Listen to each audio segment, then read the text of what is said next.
الشيطان الرجيم بسم الله الرحمن الرحيم وصلى الله وسلم على النبي الكريم وعلى آله وصحبه وإخوانه وحزبه إلى يوم الدين. نحمد الله عز وجل أن جمعنا في بيته، نسأل سبحانه وتعالى أن يجمعنا في منته في جنته مع أحبابه دنيا وأخرى إن شاء الله تعالى.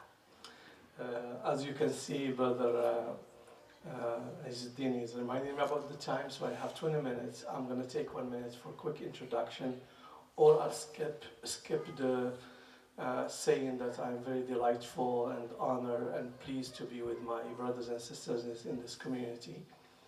And I'll skip that I am nervous to present this session, but only under two obligations that we are doing this.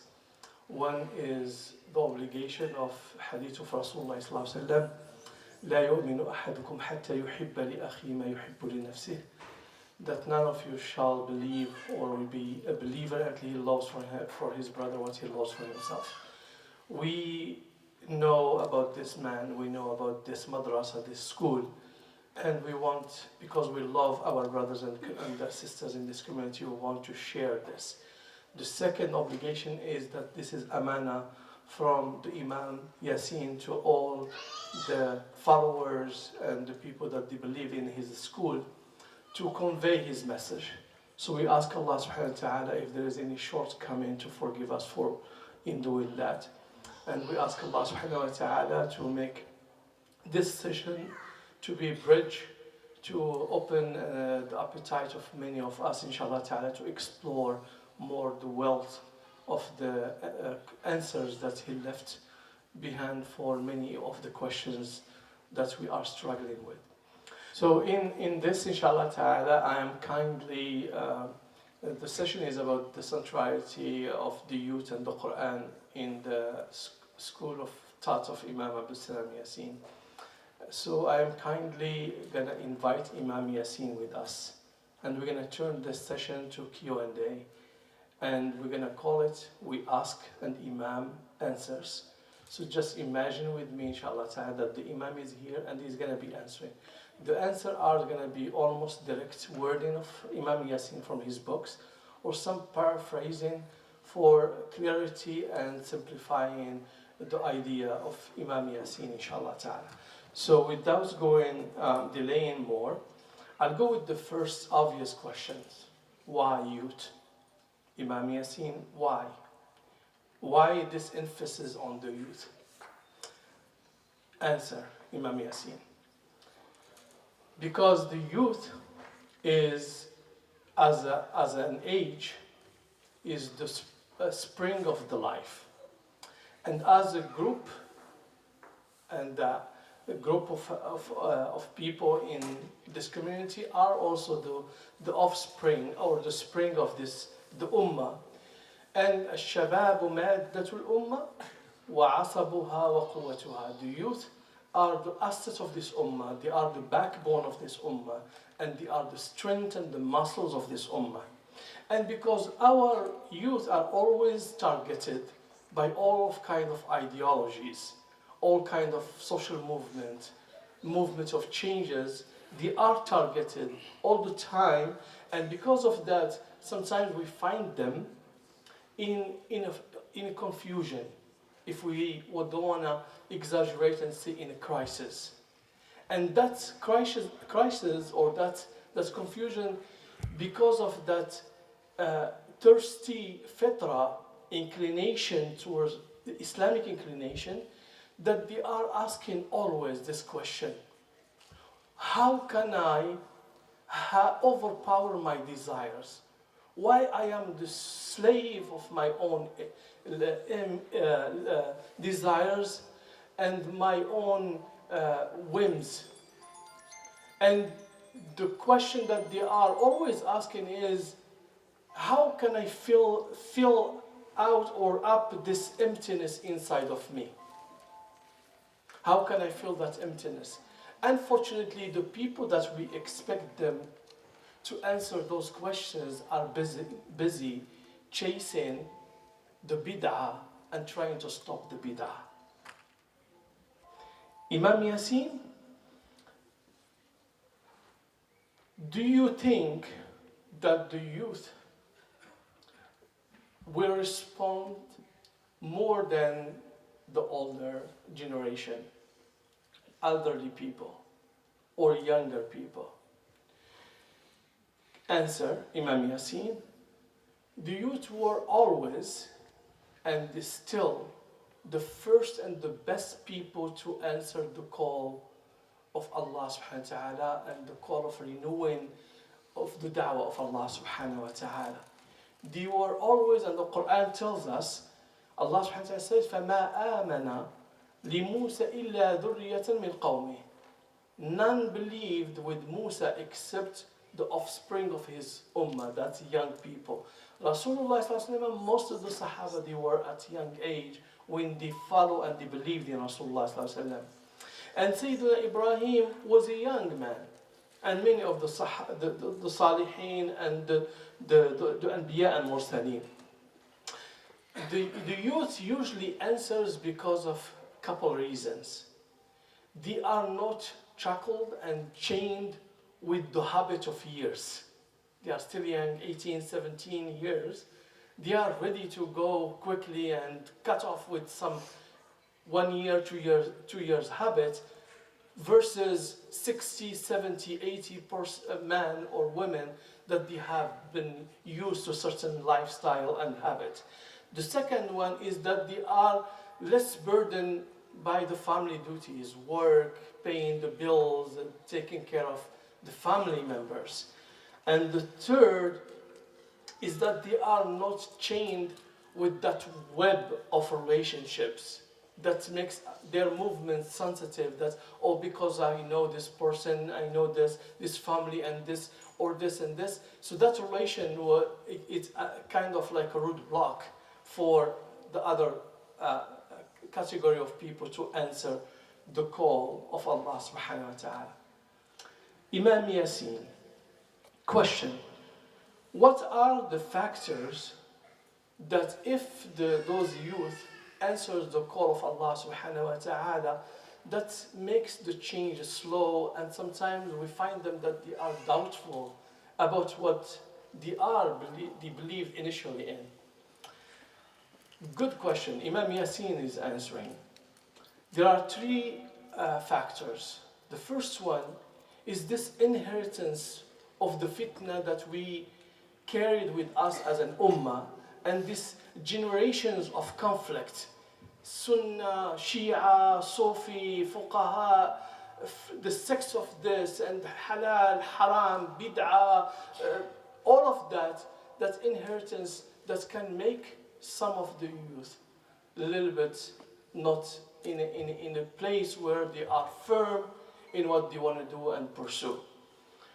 And that's the cure for that is that whoever is standing for this to be fixed, he has to have that patience, that forbearance for years. The second factor is the nature of our youth. They are they have this tendency to get bored. Sitting just for 3 hours for them now is going to be they're going to start cursing us after a while. They're going to, and that usually sometimes it's become more obvious when they get disappointed. They see this big sheikh, this star sheikh, or this star sister that they believed in her or in him. All of a sudden they found that he has very humble knowledge.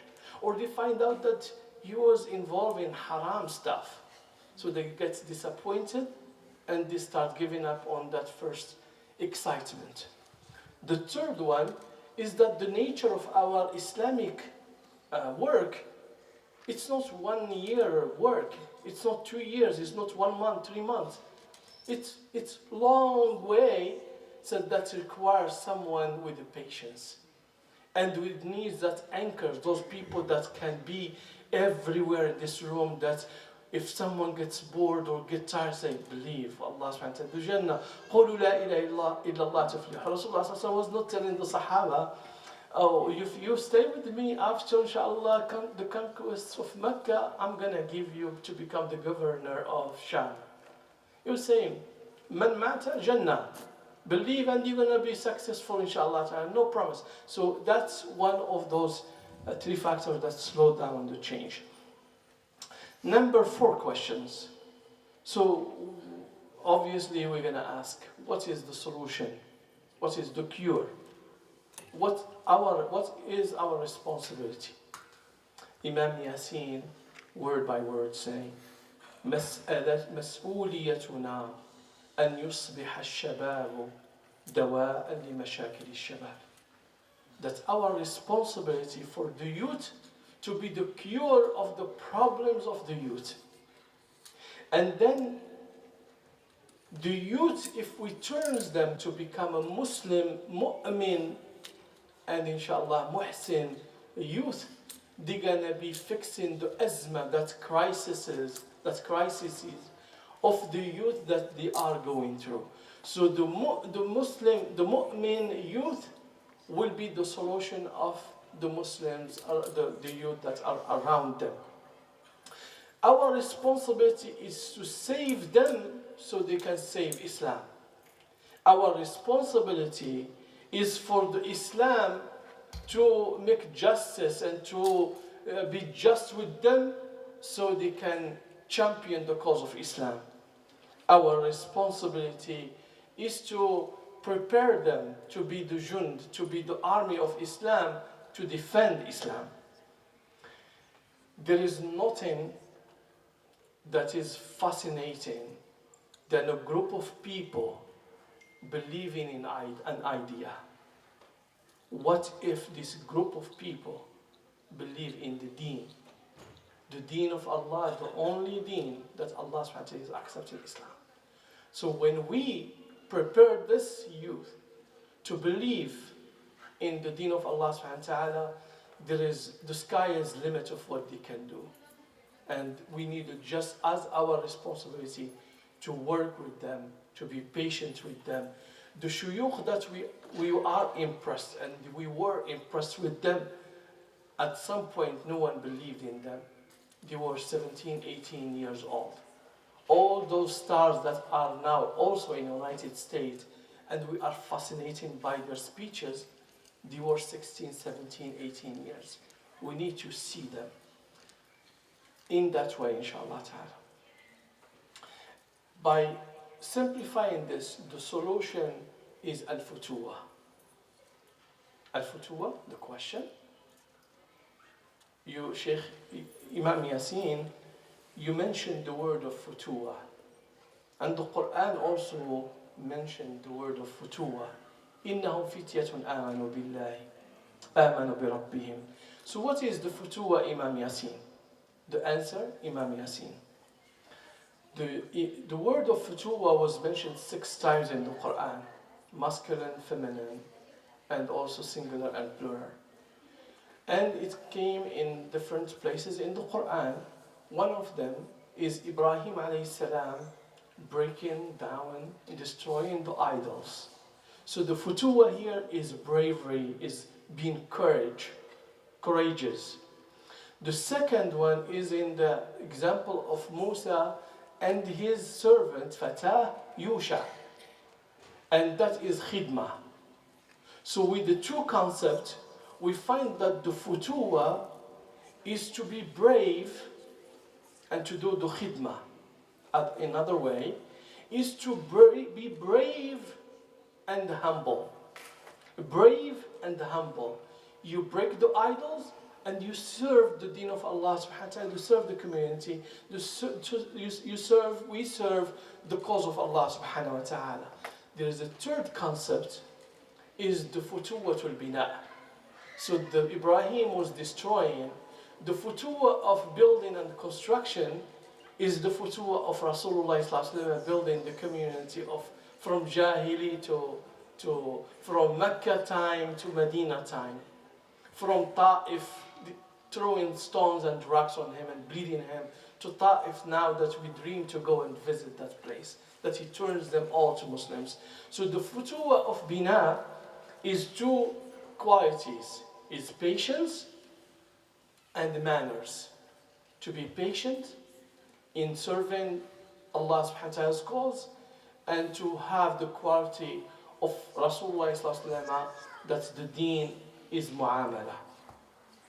So it is the futua to not let, in the hadith of Prophet said, khaba wa khasira, or khabu wa khasiru. They are losers, three categories.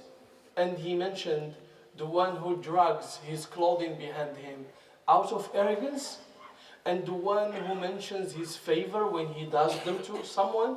Always, I am the one who built this masjid. I am the one who got you first time when you got into the airplane. I am this and this. And the third one, al-ghashu li ikhwati. So the futua of not being arrogant.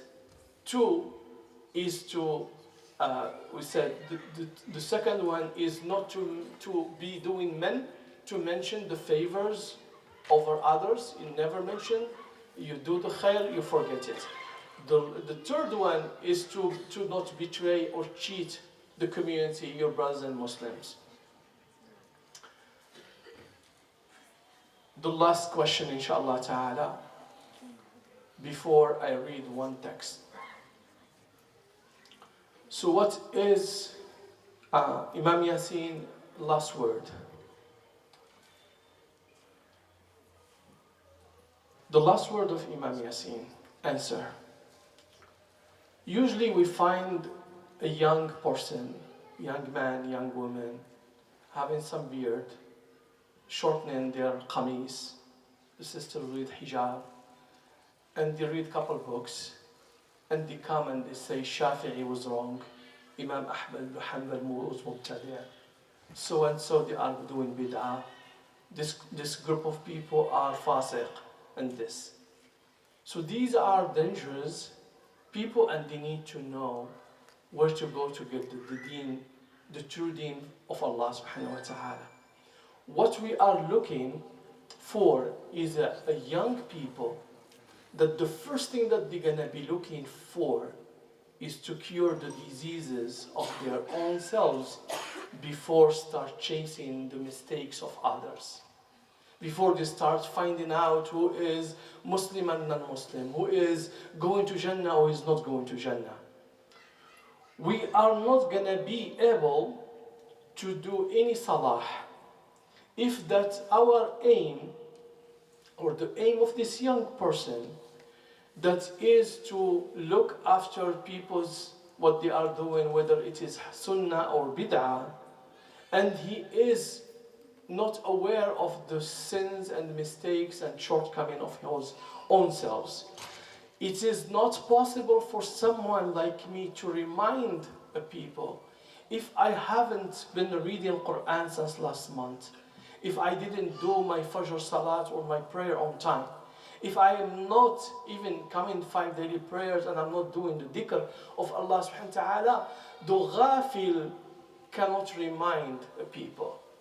We have to be dhakir before we get the faqidu shay'i la yu'ti, the one who he does not have of something he cannot give of it.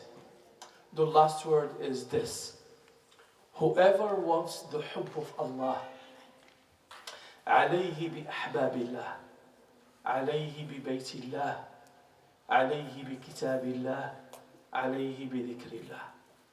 Whoever wants the hubb of Allah, he has to look for the people that they love Allah and Allah loves them, to be with them. مع من تكون بحاله تكون. مع من تكون, with whom you are, you're going to be in the state with whom you are. And Baytullah, there is no place of nor other than the Bayt of Allah subhanahu wa ta'ala. We can talk about the Islam is the solution, and the Islam is the best answer of all those questions and miserable life of non-Muslims, if I cannot defeat myself and take the blanket and come to masjid and answer the call of Allah.